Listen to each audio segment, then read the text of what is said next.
तो क्लास 9 का चैप्टर 7 का जो हम लोग प्रश्नावली 7.1 जो हम लोग बना रहे थे, तो उसका आज हम लोग सॉल्व करेंगे क्वेश्चन नंबर 3 को। पिछली वीडियोस में मैंने 1, 2 को सॉल्व कर दिया है, आज हम लोग 3 क्वेश्चन नंबर को सॉल्व करेंगे। तो इसमें दिया गया है कि एक रेखाखंड है ए बी एक रेखाखंड है, ठीक है, जिस पर ए डी और बी सी दो बराबर लंब रेखाखंड हैं। ए डी और बी सी लंब है किस पर? ए बी पर। दर्शाना है यानी कि सिद्ध करना है कि सी डी रेखाखंड ए बी को समद्विभाजित करता है, कि सी डी रेखाखंड ए बी को समद्विभाजित करता है, यानी सी डी रेखाखंड ए बी को दो बराबर भागों में बांट रहा है। ये चीज़ हमें सिद्ध करना है। तो सबसे पहले हमें यहाँ लिखना पड़ेगा कि दिया है कि बी सी जो है वो बराबर है ए डी के। और एक चीज़ क्या दिया गया है कि हमारा जो एंगल है O B C, angle O B C equal है एंगल ओ ए डी, क्योंकि ये क्या है 90 डिग्री का है। इसलिए सिद्ध क्या करना है? तो सिद्ध करना है ओ ए जो है और ओ बी जो है ये दोनों आपस में बराबर है। ओ ए बराबर है ओ बी का। यदि ओ ए और ओ बी बराबर हो जाएगा, यानी कि सी डी इसको दो भाग में बांट रहा है, तभी ना ये आपस में बराबर हो रहा है इसका टुकड़ा, ठीक है। तो हमें ये चीज़ सिद्ध करना है। तो प्रमाण में हम लोग क्या लिखेंगे? तो प्रमाण में हम लोग लिखेंगे कि चूंकि बी सी जो है और ए डी ये दोनों ए बी पर लंब है,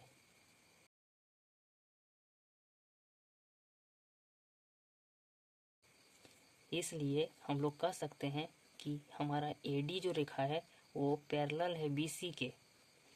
ए डी हमारा बी सी का पैरेलल है। अतः अब हम लोग यहाँ पे जान गए हैं कि बी सी हमारा ए डी का पैरेलल है, क्योंकि यहाँ पे 90 डिग्री बना है ना, और यहाँ पे 90 डिग्री। तो ये कभी भी रेखा इस पे टच नहीं होगा। इसको भी यदि आगे बढ़ाएंगे और इसको भी आगे बढ़ाएंगे तो कभी कटेगा नहीं। और यदि नहीं कटेगा यानी कि समांतर रेखा है बी सी और ए डी, तो जब समांतर रेखा है तो उसका हम लोग जो तिर्यक रेखा जो होता है, ये तिर्यक रेखा, तो उसमें जो एकांतर कोण बनता है वो आपस में बराबर होता है, ठीक है।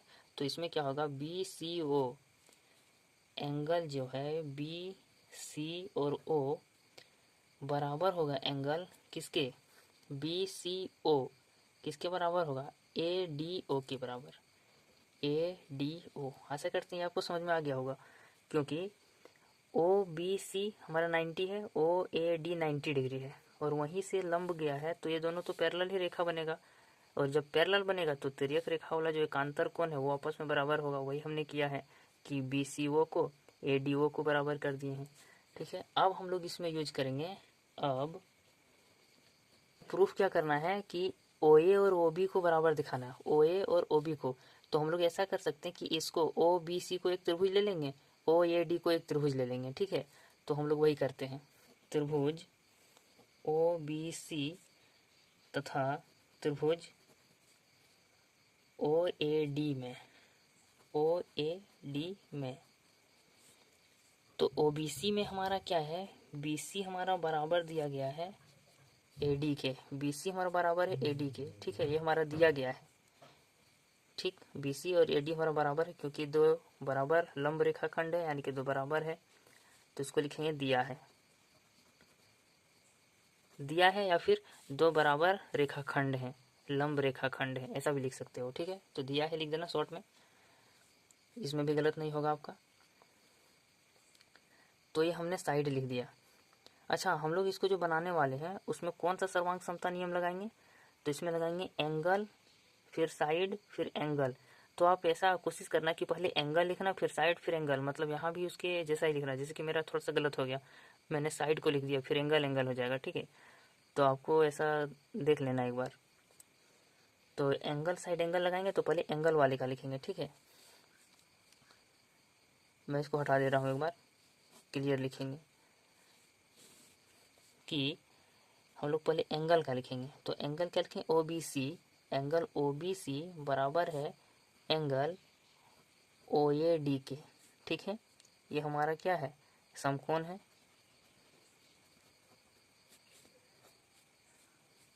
उसके बाद हम लोग लिखेंगे कि एंगल समकोण या फिर दिया है, ऐसा आप लिख सकते हो, ठीक है। तो हम लोग एक एंगल को लिख दिए, इस एंगल को। अब हम लोग साइड को लिखेंगे कि बी सी जो है, अब एक चीज़ में ध्यान रखना कि जो ट्रायंगल ओ बी सी का ले रहे हो तो ओ बी सी का जितना भी एंगल या फिर जो साइड लिखोगे सो उसी के तरफ लिखना है। जैसे कि ओ बी सी एंगल जो है इसी में आएगा, बी सी जो है वो रेखाखंड इसी में आएगा, यही त्रिभुज में। तो ऐसा आप ध्यान रख के लिखना, ठीक है, इसका उधर नहीं कर देना। और बी सी बराबर था ए डी के, तो ए डी अब लिख देंगे यहाँ पे, बी सी ए डी बराबर है, जो कि दिया है। अब हम लोग यहाँ लिखेंगे फिर से एंगल जो हमारा है बी सी ओ, यानी यहाँ से हमने जो किया था ना, तो इसको आप ऐसा कर सकते हैं, इसको समीकरण 1 दे देना, ठीक है। तो angle B C O equal होगा एंगल ए डी ओ के, B C O A D ओ बराबर है, ठीक। ये हम लिख देंगे समीकरण 1 से, समीकरण 1 से ऐसा लिख देना। इसका रीजन लिखना, मतलब इसका जो कारण हम लोग लिखते हैं ना, ये बहुत ज़्यादा जरूरी है, क्योंकि जो आपका कॉपी चेक करेगा वो देखेगा कि ये चीज़ इसने सही बताया है, इक्वल बताया है, तो ये कहाँ से लेके लाया है ये चीज़, तो ये लिखना बहुत ज़रूरी है। तो ऐसा जब हो गया सब हमारा, तब एंगल साइड एंगल सर्वांग समता नियम से हम इसको क्या कहेंगे, सर्वांगसम कहेंगे, ओबीसी त्रिभुज और ओएडी त्रिभुज को। अब लिखेंगे कि अतः एंगल साइड एंगल यानी कोण भुजा कोण सर्वांग समता नियम से त्रिभुज ओबीसी सर्वांगसम होगा त्रिभुज ओएडी के। अब सीपीसीटी से, सीपीसीटी क्या होता है, corresponding parts of congruent triangles, यानी कि सीपीसीटी हमें बताता है कि ओबी का जो, यदि कोई दो त्रिभुज सर्वांगसम है तो ओबी का जो साइड है और ओए जो है वो बराबर होगा। आप यहाँ भी देख सकते हो ओबी और ओए, तो यहीं से पता चल गया ना। और जो बीसी है वो एडी के बराबर होगा, जो बीसी है वो एडी के बराबर होगा, ठीक है। तो हमें पता चल गया कि ओ बी सी और ओ ए डी जब सर्वांगसम है तो ओ बी हमारा ओ ए के बराबर होगा, ओ बी और ओ ए बराबर होगा। तो हम लोग को यही अभी सिद्ध करना था, ठीक है। तो इसलिए सीपीसीटी से हम लोग जान गए कि ओ बी जो है वो हमारा बराबर है ओ ए के, ठीक है।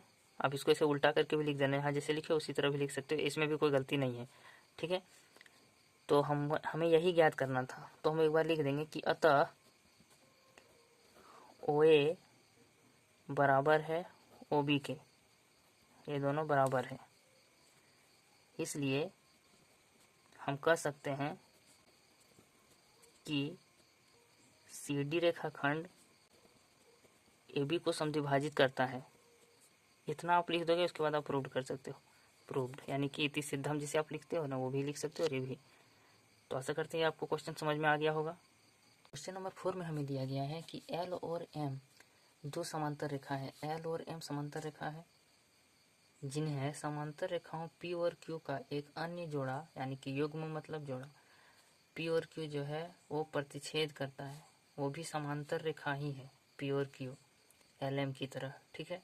तो हमें सिद्ध करना है, दर्शाना है कि ये बी सी सर्वांगसम है त्रिभुज C D A B C जो है वो सी डी ए के सर्वांगसम है। तो ये हम कैसे ज्ञात करेंगे, तो देखते हैं, अभी सॉल्व करते हैं। तो सबसे पहले दिया है एल एम, एल पैरेलल है एम के तथा पी पैरेलल है क्यू के, ये हमें दिया गया है और बाकी बात कुछ नहीं दिया गया है। अब हम लिखते हैं कि सिद्ध करना है कि त्रिभुज ए बी सी जो है वो सर्वांगसम है त्रिभुज सी डी ए के। तो प्रमाण में हम लोग उन सब चीज़ों को लिखते हैं जिसका उपयोग करके हम लोग सॉल्यूशन करेंगे किसी भी क्वेश्चन को, ठीक है। तो हम लोग प्रमाण में यहाँ पे क्या लिखते हैं, तो मैं पहले आपको समझा देता हूँ कि आपको यदि ये क्वेश्चन अचानक से मिलेगा तो आप सोचोगे कैसे इसको सॉल्व करने के लिए, ठीक है। हम लोगों का तो आदत हो गया, हम तो तुरंत बना देंगे, लेकिन आप लोग को जब नया मिलेगा तो आप लोग कैसे सॉल्व करोगे।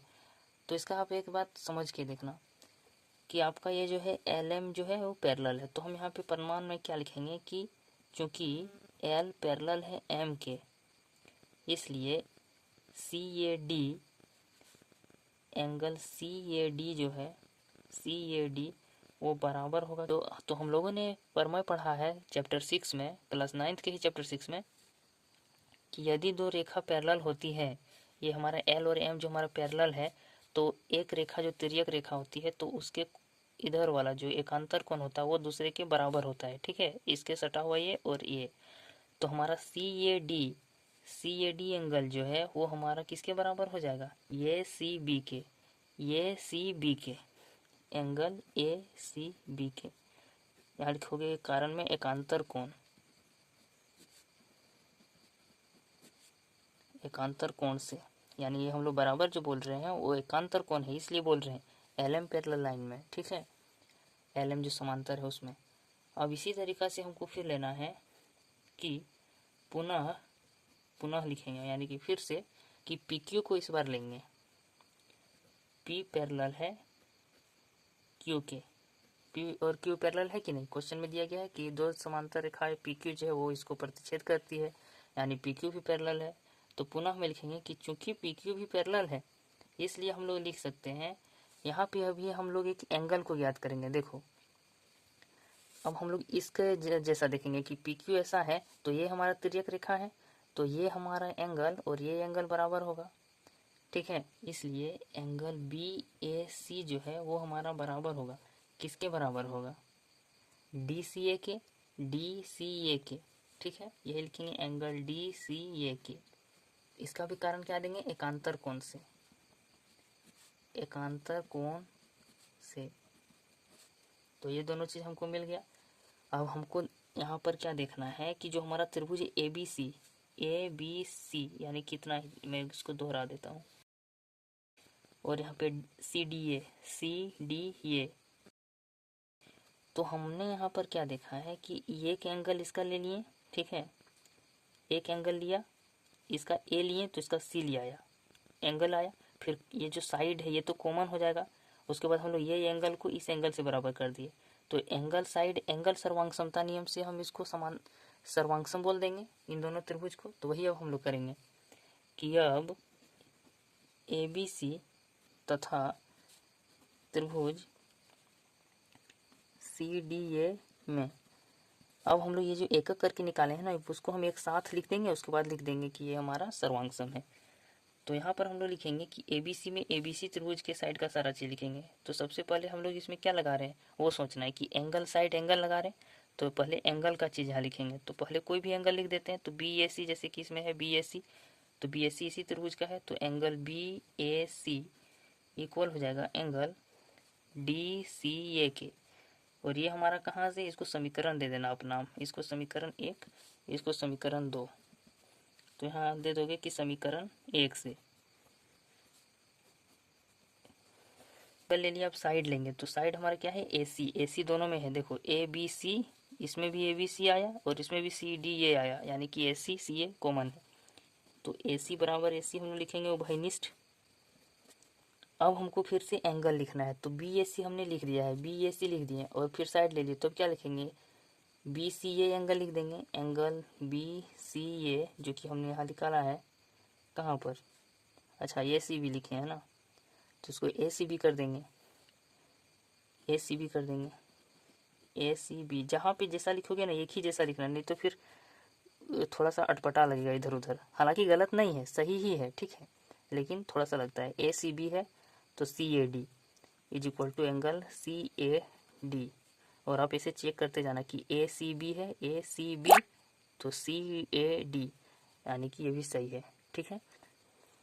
तो हमें ऐसे चेक करके लिखना है ताकि सर्वांग समता कहेंगे तो CPCT से हमारा ये गलत नहीं होगा अरेंजमेंट, ठीक है, जो हम लोग सजाए हैं इसको इधर उधर सेट किए हैं समीकरण 2 से।